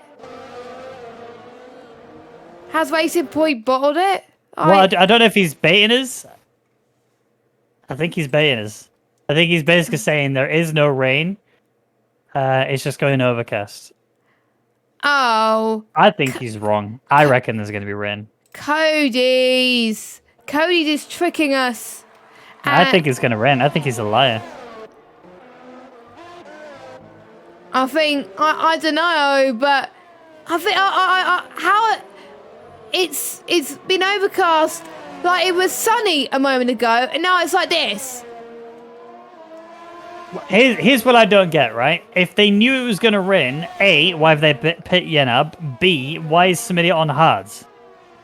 Yeah, so yeah, I think it's just the game telling porcupines, or maybe, like, we've seen it in some lobbies in the game, it said it wasn't going to rain at all, but then Jeff is just like on the radio during the race, rain in 10 minutes, rain in 10 minutes, and you're like, Yeah.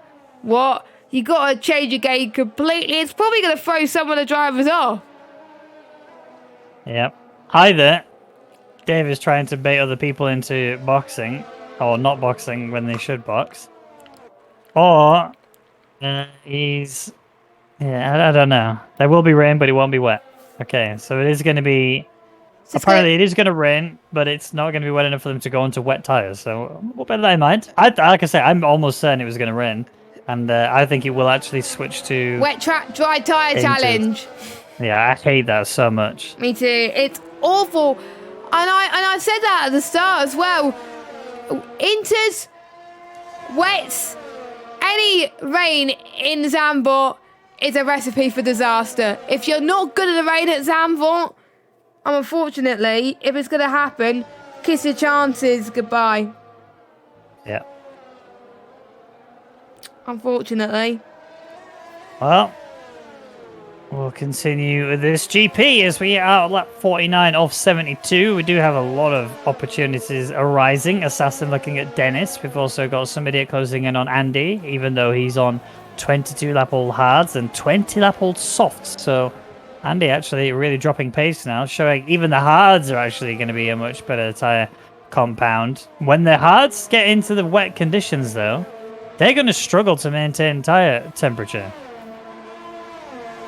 Yeah, I find the tyre temperature a lot difficult in these conditions, especially on the medium, so that's going to be hard to keep it warm, whereas on the softs, you're going to find it hard to cool it down, so it's going to be even trickier for the drivers, but we have got around about 22 laps to go of this race, and it could come now, the rain. It could come at the end of the race. It could come at lap 60. It could come at lap 55. You name it. But it's all about how the drivers adapt to the situation. Well, here comes Assassin on Dennis. Dennis takes the inside. Assassin takes the outside. There's contact between the two of them, and that's not actually going to cause any more major dramas, although it nearly gets Assassin off into the gravel. Dennis does fight to live to fight another day, should I say, and Assassin... He's feeling very feisty. He's on much younger medium tires in comparison to Dennis, but we'll have to wait and see for now. Tire conditions, 78% for Assassin. I don't know how this one's going to pan out. When that rain hits, I think Andy's actually thinking that the rain will fall hard enough for it to be intermediate tires, if the rain even falls. This is that's a risk. I think we're going to be seeing inters. I genuinely think we're going to be seeing inters. I think we're going to see inters as well. I think not if there's going to be rain. Is it going to be enough for inters? We should get that prediction in chat. What do you think, Ben? We have a prediction currently. Let me check. I can't read it without tabbing up properly, so let me just... Oh, is it said, is it going to rain? Will we see inters before the race ends? Is what it is. We've got 5 seconds. So it's also inters. Oh, that's a better prediction. Yeah. Oh. Right. Prediction locked in. 53% of people, of the ginger nuts have gone to yes, and 47% have gone to no. Gareth with the biggest vote. The amount of Ginger Nuts in there. He's gone 5.6k in there. Safso on the yes side has said 4k, so he's pretty confident. Everyone seems pretty confident tonight with their predictions. Meanwhile, Chen gets past Top Tom, and there's rain. I see it on Chenjay's on board, and the rain is falling here in Zandvoort. This way, you're going to see drivers start to panic, and it actually looks like it's starting to pick up already the amount of rain. Time penalty there for Dennis. The track temperature is going to drop significantly whilst this continues. And they're already starting to see spots on the visors of the driver. Not yet on the actual halo itself, and that's the main giveaway that you're getting near a point of intermediate tires. But remember, when the game states DRS disabled, that is when you need to be on intermediate tires as soon as possible if you're not already on them. But get in there beforehand, you may be in a really bad way. All right, we'll see. It's raining men. Hallelujah, says Jonah. I think we're going to be seeing a lot of my game just crashed. Now. My game. No. It does that when there's changeable conditions. It always does that. Always has a game crash when it's dry to wet.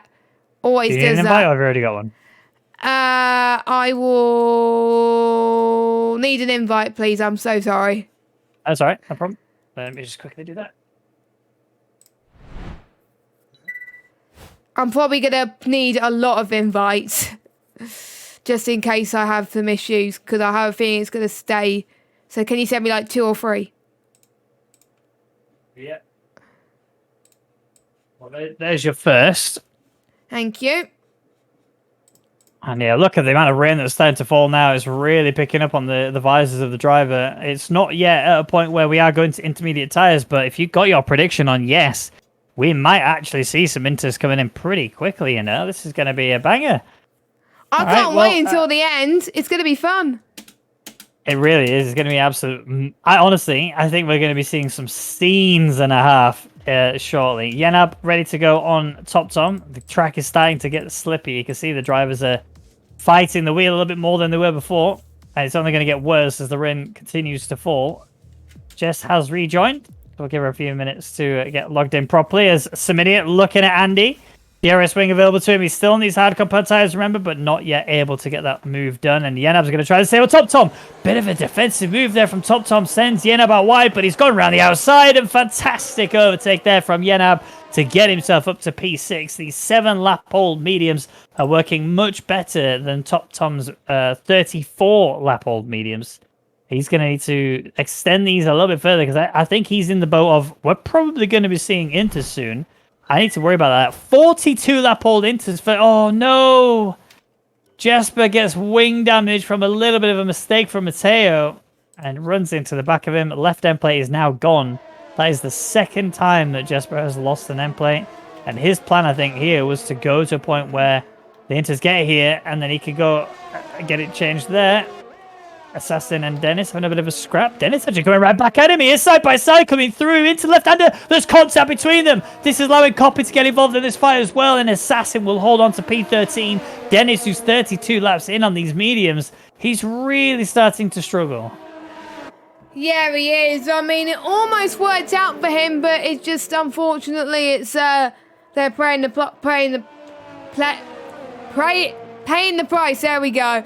So that's a bit of a shame. I'm going to say the off-board because if I go off-board, I think on-board, that's probably when it crashes. So I'm going to stay basically off-board cameras, which is not ideal, but yeah, hopefully that should fix it, fingers crossed. But I'm in the session at least, so that's all good. It's not raining that hard at the moment, so you never know. Dave could be right.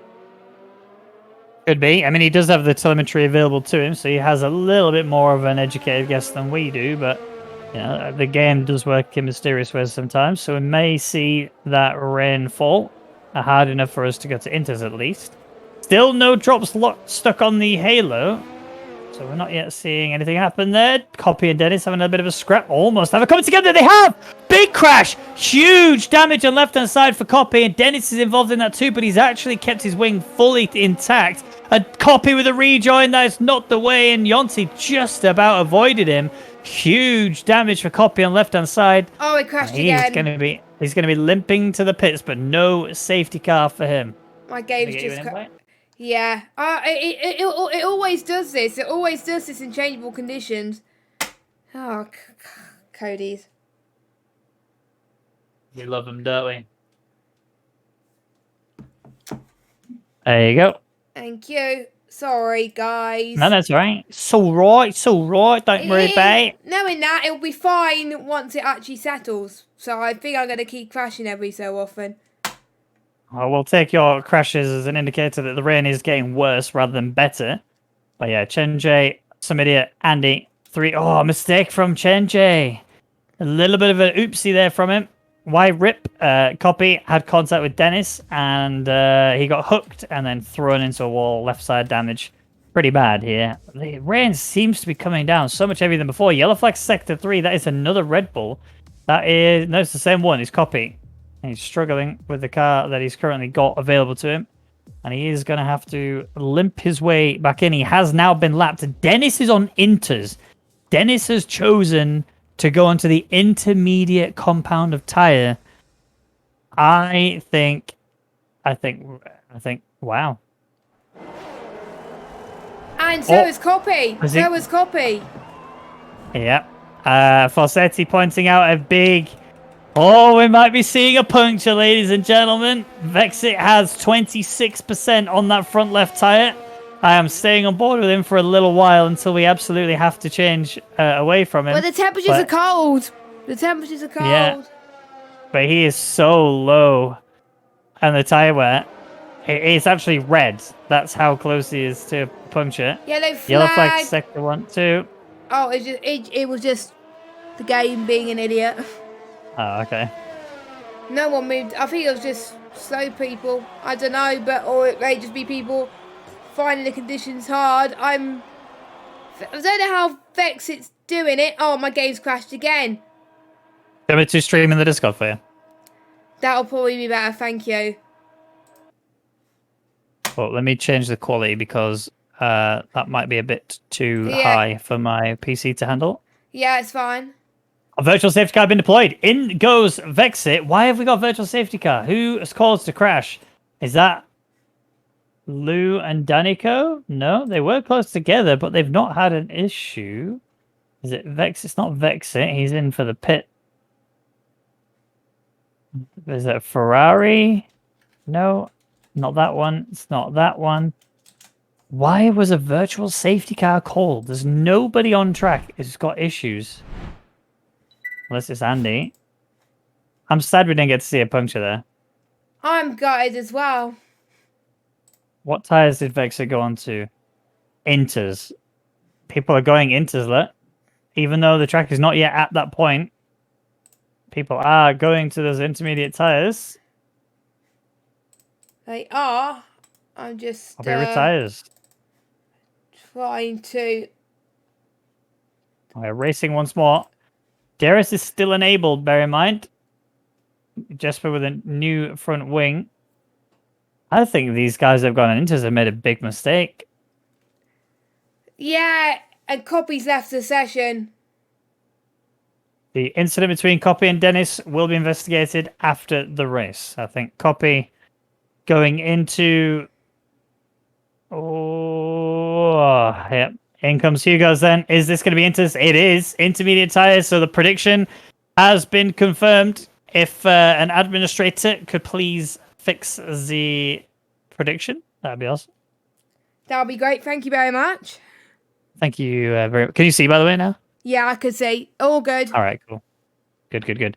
Change A on the back of Andy. This is now for physical race lead. You've got some idiot on the back of this as well. But again, these guys are still on dry tires, and they will be, at the minute at least, the better tires to be on. So keep an eye on Vexit's time. He's the first driver on the inters in terms of the grid order. And he's actually managing the pace quite nicely. I can't tell if he's gaining or losing, but Top Tom and Yenab have swapped places. Top Tom up to P6. Actually, Hugo's, yeah, he's 9.5 seconds up the road. But who knows how this one's going to play out now. The strategy is just all over the place. Yeah, I mean, it's going to be about who could get their tyres into good fruition at this moment in time. I mean, there's going to be the one track that you do not want to have these conditions it's Zandvoort. We might get another puncture. Dave has pointed out again, Andy has very low tire. He's having to come in the pits. Yep, he's coming in now. So we're not going to see a puncture. Big lockup on the left-hand side. I'm trying to see who. Look at Chenjay. Yeah, 100% apparently. I know, but I think he's going to run out soon. Well, yeah, we'll keep an eye out. Actually, Crucix is in. Crucix is not so bad, 32%, but still not far away from. He can go a few more laps, but yeah, he's going to start to run into problems soon enough. The real problem is he's not really gaining on any of these guys that are on the intermediate tires. I actually don't know. I don't know who's going to fare off here. I mean, it's looking like Samidia might actually have played a blinder, but he is really fighting that car. Look at the wheel adjustments he's having to make. Every time he goes through any corner, it's just twitch, twitch, twitch, twitch, twitch, twitch. He's really struggling to keep the car pointing in the right direction, but lots of people coming in for the intermediate tires. He is staying as long as he can on these hards. Again, fighting the car so hard, but he's pulling away. That's the crucial factor. He is pulling away from Vexit. Well, not anymore, but he was. He's twitching on Twitch. You know what I mean? Yeah.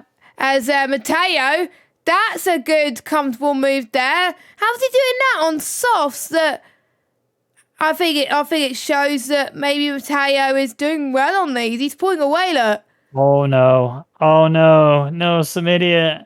He's gone onto the Inters. He's joined the rest of the crew on the Inters, and now his strategy call is in the bin. That going to the hards to take it to the end would have been fantastic, and I think he should have stuck it out. I think he should have continued. He was still pulling away from Vexit. He wasn't losing anything, apart from maybe a few pounds due to the amount of sweat that he was probably pouring out to keep that car on the track.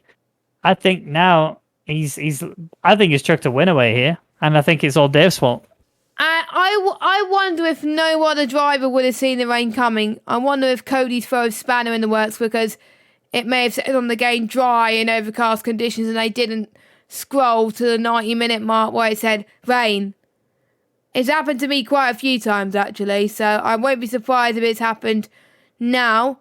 Who knows? I think I've seen a situation where it's been dry to wet, but it was not that rainy enough and it just went back to dries again. Well, I wish I knew the answer. I'll be truthfully honest. I really don't. This is just one of them races where you're going to have to wait for the checkered flag to fall before you see how this is going to go down, because Danico is going for a little move here. Oh, mistake there from Lou. Oh, he catches it. Fantastic. Well done to him. But Chenjay in the pits gets a speeding penalty, and that is 5 seconds added. DRS now disabled. Okay, enters the right tire to be on. This is now enters all the way to the end. Suddenly Matteo was looking very good. He's going to have to box, get off those tires, and he should actually still come out ahead of Crucix. Maybe a little bit behind. I don't know about that one, but meanwhile, Chenjay has pitted for Inters and is dropped to 5th place. So that's not too bad in a cold grand scheme of things. As Dennis out the race. Yeah, voluntary retirement for him. He didn't. Oh no, some idiot. Oh my word. He's fighting that car so hard and he nearly lost the back end as a result. He's really trying to keep with these guys ahead of him because he must be feeling really frustrated. He was right on the back of Hugo's. The strategy was there for him. If the rain hadn't fallen, Samidia would have won this race. But the rain is here. It's thrown everything off kilter. No one knows where this is going to go. Although, one thing we do know is Hugo's is looking very good up at the front. Lou has retired. That's a crash on track. Are we going to see a safety car? Please, safety car. There's got to be a safety car. There's not one there yet. His car is still there on the track. Come on. No, it's gone. No safety car. There is another car that's stuck on the track as well. I know he's gone now. All right. Well, no safety car was called. No. I would have said that was 100% a safety car. Yeah, I thought it would have been there as well. I'm really, really shocked, in fact, as well. But yeah, it shows you that anything can happen, of course. But Andy, penalty, exit penalty. Top Tom does not. That could be interesting. Could we speak to Top Tom again? I bet we could, you know. Yeah, maybe, potentially. I mean, we might even be able to hear from Vexit and Hugo's, which I think is the first time we've had them both in the commentary booth this season for a little cheeky interview. Nice to have different people on the podium, isn't it? It is. You're used to interviewing Vexit on the top step on other leagues, but not RNL, right? For a while. Yeah, exactly. Exactly. Hugo's currently dominating this race so far, although Vexit... I mean, yes, he's close to him physically on the track, but the 3-second time penalty just means that Hugo's is just kind of cruising. He's just enjoying himself, and why not, you know? If you can, just carry on doing what you're doing. Easy slaps P1. Yep, he wants to get P1, and he's going to do all he can to try and get it, and try and pull that 3-second gap, but this is not a good day for Racing Point, but a good day for Randy, to be fair, as well. Even with the penalty, he may drop a little bit down, but the gaps behind him are not too shabby, so he should be fine. On lap 64, for 13 drivers still in this race, and more chance for points as well. Maybe Yonti could sneak in there. Actually, no, maybe not due to his penalties, but still. Yes, have you heard about the new Marshall's car removal service that they've got in this game? I don't think they have it. They basically have a huge magnet that they just put right above the car and immediately just yoinks it off the track along with all the debris so you don't get a safety car. So they go into the sky? Yeah, it just disappears. It's awesome. Or goes into space. I don't know. Things you like to see. Yeah, because in real life it takes ages. That would have definitely been a safety car in real life. Oh, 100%. So that's how unrealistic the game is. Yeah. I reckon we'd have had a safety car for around about 5 laps, I would have said. Ish. It now seems to be, for most of these drivers, it's turning into be to a processional race. Like, they can't overtake due to the dirty air. They have no DRS to get the overtake. This may stay as it is for the rest of the race. Unless a safety car happens, which is very possible. We might see one coming out. We already saw Lou crash out. We only need a couple of mistakes from another driver, and that could be one more, although the stewards are just too good at removing cars on this track, so apparently no safety car is needed. We'll see. Yeah. Do you reckon we're going to lose any more people by the end of this race? No. I'm being optimistic here, Ben. I'd like to see a last-minute safety car. I don't, because I don't know. Actually, I do. Tom would get P2 if a safety car came out. And somebody will get P3. Easy job. Exactly. Yeah, and I would get P4. It'd be a great day for Racing Point. And Mercedes Cruises P5, Danico P6, Assassin P7. Yeah. The ones with penalties are going to be like, oh, beep. Shit. You can swear. It's fine.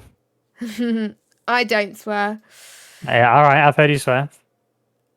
Yeah. Once. In Among Us. But that's a different... that's a different... Yeah, that's a fair comment.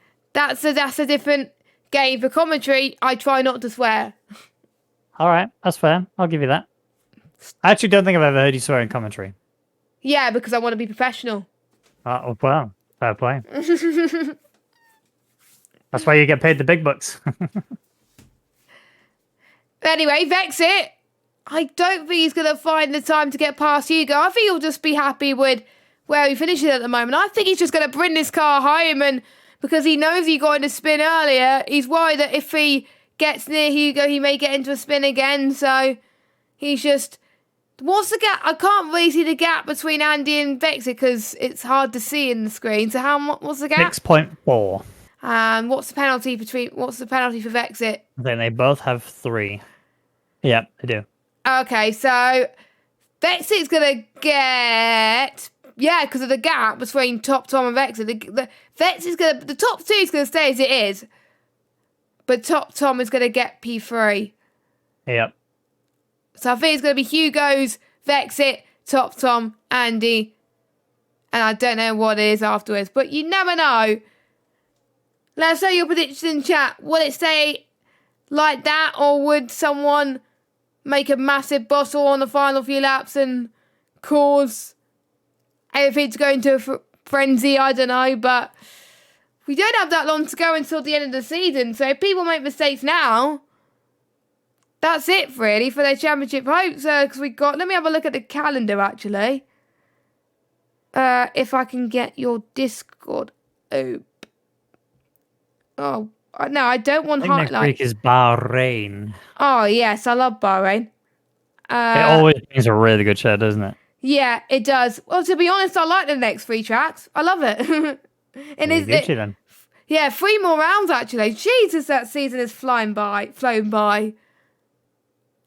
Nearly at the end of the season. Who's going to win the championship? We don't know, but the question is, who's going to get the podium?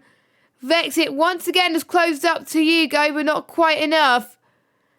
And Top Tom, can he get past Andy? Well, he doesn't need to, because he can get P3 anyway. And I think it's going to be too late for a safety car. So the ones that were praying for a safety car, they have to make do, unfortunately. We continue near the end of this race. 68 laps completed, or about to be, as we're moving into the latest areas of Sector 2.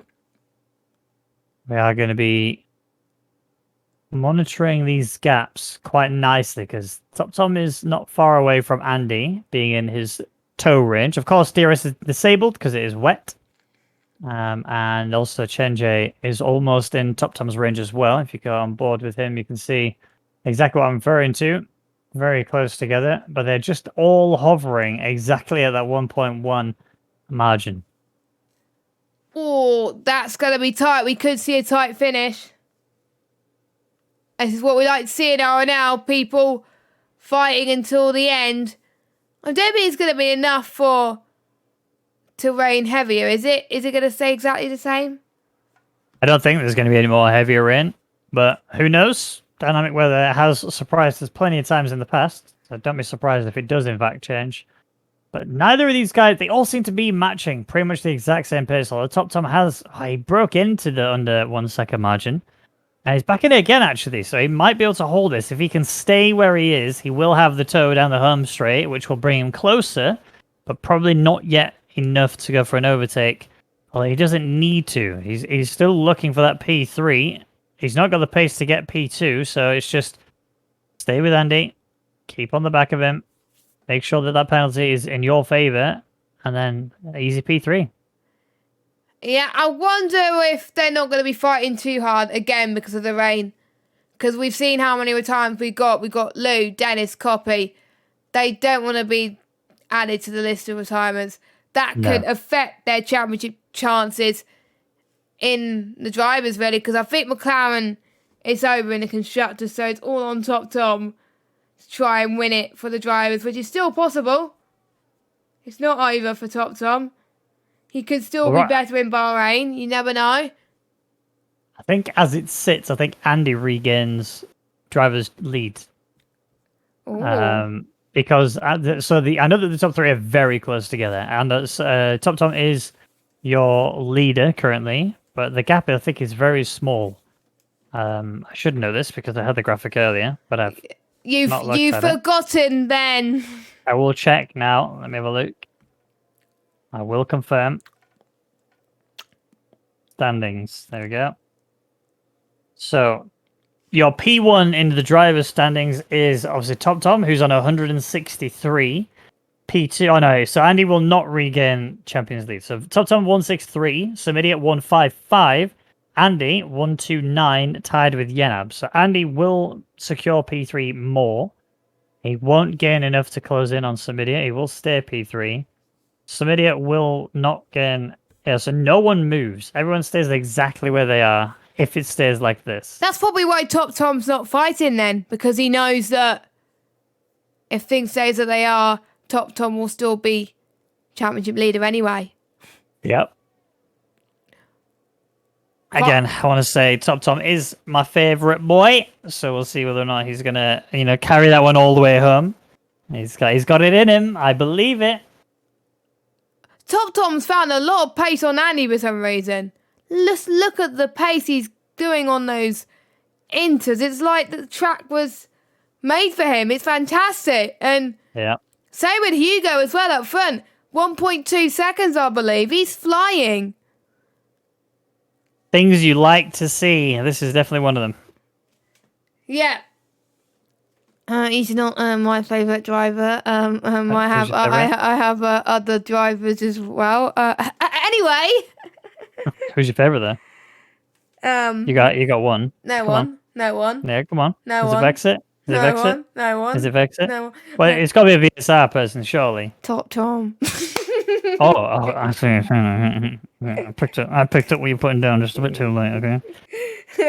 Lap 71 of 72. Gaps seem to be stable. I think we're going to be continuing like this to the very end. Hugo's. Okay, should we go for an onboard hot lap with him? Maybe not. That is a horrible noise. No, don't do that. Don't jinx him. That's a horrible noise. I'm Is trying to get rid of that. Is it the rev glitch? Because I can't hear it. Oh. Lucky you. Lucky me. I was going to go full on board with a Halo hood, but RevBook says hell no for the final lap. So Hugo's continues his lead as we go around. Vexit P2, 6.5 tenths. Don't see him taking race lead unless a mistake is made from Hugo's, which I would even be surprised if that even happens, to be honest, because he's done a very good job this race to just keep himself under control. And even if Vexit does pass Hugo's, he's also going to need him to make enough of a mistake to get 3 seconds. 3 seconds again. That'll just be cruel, though, for Hugo's to lose his first win like that. Yeah. So... Well, he has won in previous seasons here. It just not for the... I don't think he's won so far this season. And it is only, I believe, his second race as he comes through the final corner. Hugo's has driven like a machine. He reacted to the conditions exactly the right way at exactly the right time. And as a result, he will cross the line and take victory here in Zandvoort. Vexit will cross P2.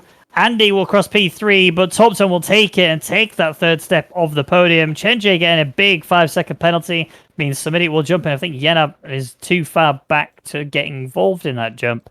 So it will be Chenjay P6, Yena P7, Mateo, who's a bit further back, will take P8. Then we got Frutix in P9, or will he jump to P8?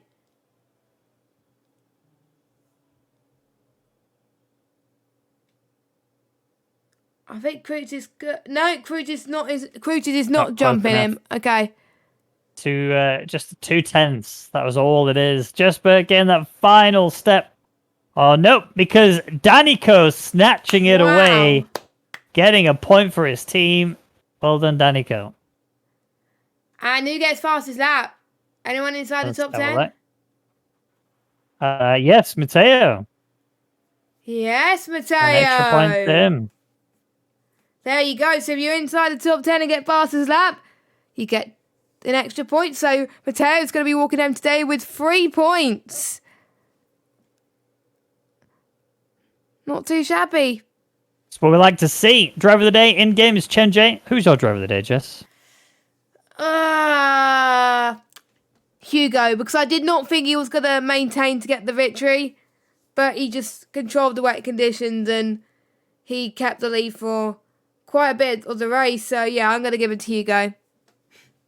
I wish I could give it to Yonsei because I feel like he really deserved it. Honestly, he was just so good up until he had the wheel disconnection. And then from there on out, it's just, big F for him. But it is what it is. Exactly. All right, then. Here we are on the grid to confirm who finished where. So Hugo's getting the race win. Vexit P2, Topton P3, Andy P4, Smitty P5, Chenjay P6, Yena P7, Mateo getting 8th with also the fastest lap. Crew 6 P9, Danico in the P10 position, getting the final point, and Jesper getting best of the rest. Yonsei finishing P12, Assassin in 13th place, with the DNFs being Lou, Dennis, and Copy. Right, let's go to the interview stage. So let's go and get the drivers in here. Let me also close the game so that I can have some sort of frames back, because my PC is really going. Where who was P3? It was Top Tom. Good afternoon. Good afternoon, indeed. P3, mate. I bet you didn't see that one coming. No, I'm gonna be honest. Yeah, I mean, I didn't. Obviously, qualifying was an absolute mess, and yeah, that shouldn't have happened. But yeah, anyway, I think for the race, apart from the sloppy start I had, obviously with it being Zandvoort, you can't really pass, or you can, but it's ridiculously difficult. So basically, you have to put your life on the line to sort of, use the ERS to make positions. So yeah, that Dream about Equality had a lot of messy moments with drivers, and then yeah, thought I was basically going to end up being about P7 for most of it, but rain timing came out pretty well for me, and then pitted I think about the right time with the virtual safety car. Yeah, and I've struggled a lot, so that allowed me to pass him. And then yeah, I think the race really came alive for me in the wet. Before that, it was very much not looking too hopeful, but yeah, so really surprised with that, and yeah, I'll take it considering the pace I had today. It does also increase your championship lead over any of the other drivers, which is always good things to see.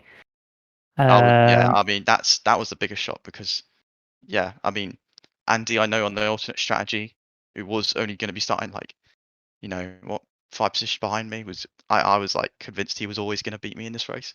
Same with some idiot. So yeah, that helps a lot. Yeah, definitely does. So Zandvoort done and dusted. Got your nice cheeky podium in there. Next week, Bahrain. Confidence levels? I definitely won't be able to do almost any running fun, but I mean, but I think it's a track where I can be okay. We'll see. We'll see. I think I don't know. It also is a track where tires could be although again it's 100%, so I actually don't know what the best strategy is going to be. So maybe that 100% race will work to my favour. But genuinely in 50, with the time management, I'm not so good on race trip. So, but if it's 100%, that could spice things up. So we'll see. I'm not unconfident. So yeah. So when I say prediction, you're going to tell me? Well, okay. So the realistic one's podium. Then the obvious one is win by 50 seconds. So. Oh, I'll take the last one. I like the sound of that last one. That'd be right good. And I like the sound of it too, but we'll see if that happens. Well, congrats on the P3. Again, extending your championship lead is always a good thing. And I look forward to seeing what you can deliver next week in Bahrain. Thank you. I'll get our man in P2, which was Vexit. Hello, Vexit. Oh, hello. P2.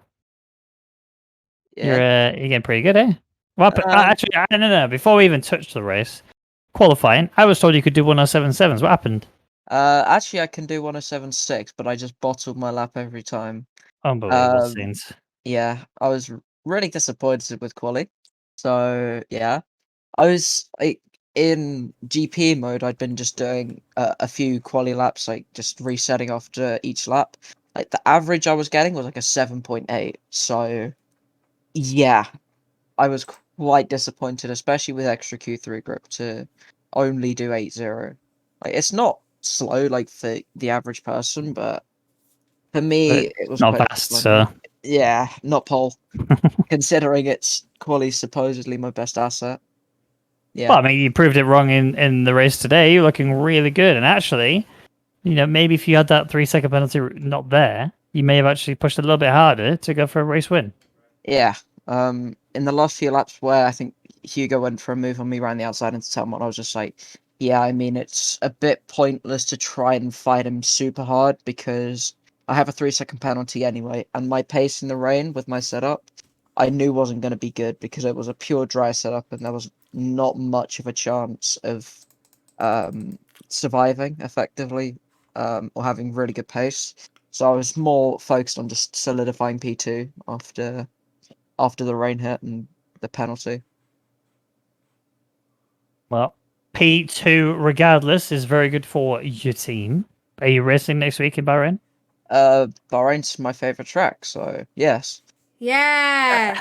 All right, well, Top Tom's still here, so you can lay down some smack when I ask you this. Top Tom said he could be easy slaps for 50 seconds. You reckon you're going to get a P1? Wait, is that for pole or race win or? Race win, 50 seconds. Do you think he could beat you by... He'd have to lap so fast to be able to beat you by 50 seconds on He pole. has to lap everybody else as well. Yeah, I think beating beating P2 by 50 seconds, very, very unlikely. He said he could easy slaps do it. So what you got in return?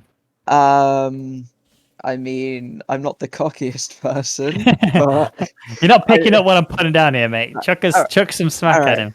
if he's beaten the whole field by 50 seconds, I'll beat him by 50.1. Hey! As Murray says, it doesn't. Or I don't know if it was Murray, but it doesn't matter if you win by an inch or a mile. A win's a win. Exactly. All right. Well, congrats on the P2. Well done for you. And I look forward to seeing you tear it up in Bahrain when you're going to beat everyone by 50.1 seconds. Yeah, and well, not everyone but Tom. That's true. That is a good point. On that That's run true. up the line. But yeah. All right. Okay. Fine. I'll take that. Good. Yeah. Good luck for next week. Cheers. Among Us in a minute, by the way. Oh yeah, sure. We want to speak to Hugo's. Hugo's. Bring him up Is now. he ready? Yes, he is. Hugo's is right here. Hello, mate. How you doing? Hello, I am great, thanks. Yeah. What I think what we actually translate to is you're bored out of your mind because that was the easiest win of your life, right? No, it would. I mean, I Vexit wasn't a threat, was he? Let's be honest. Nah, not really.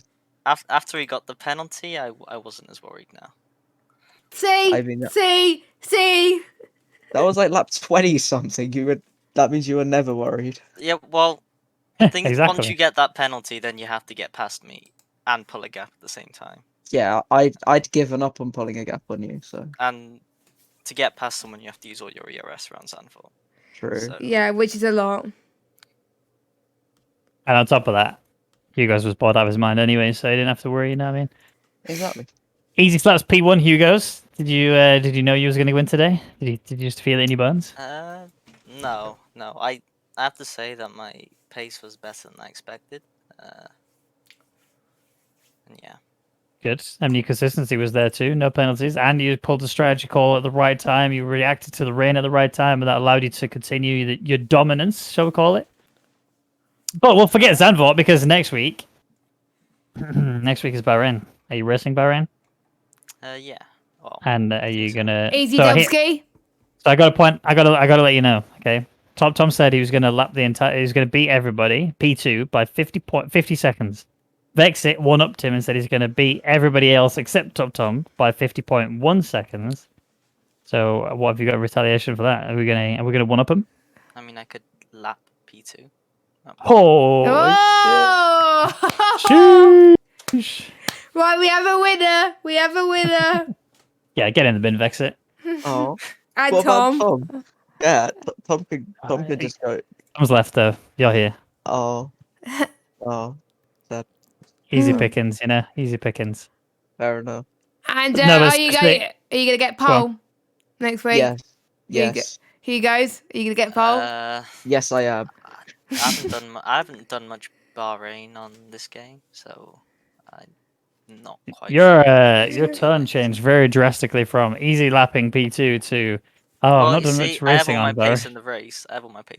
Oh, okay, all right, I'll give you that. Yeah. Fair Yeah. enough. We know Vex is a quality lapper anyway, so it's all good. Wow. Just know I- Zandvoort. I mean, he's not wrong. And Zandvoort's one of the best hot lapping tracks, but yeah, I'm It's not for you. Yeah, just not for me. Yeah. All right, GG's boys. Congrats on the podiums and race win for you, Hugos. And I'm ready to see you guys. Well, Hugos lap everyone, including P2, and then P2 being you, Vexit beating apparently Top Tom by 50.1, and then he's going to beat P4 by 50. So we'll see. Yeah. I mean, If that happens, that's going to be the craziest coincidence ever. I highly doubt it. But Yeah, we Sam. can hope. If that happens, I'm gonna put bets more my ginger nuts the following week. I'm gonna probably bet all of it.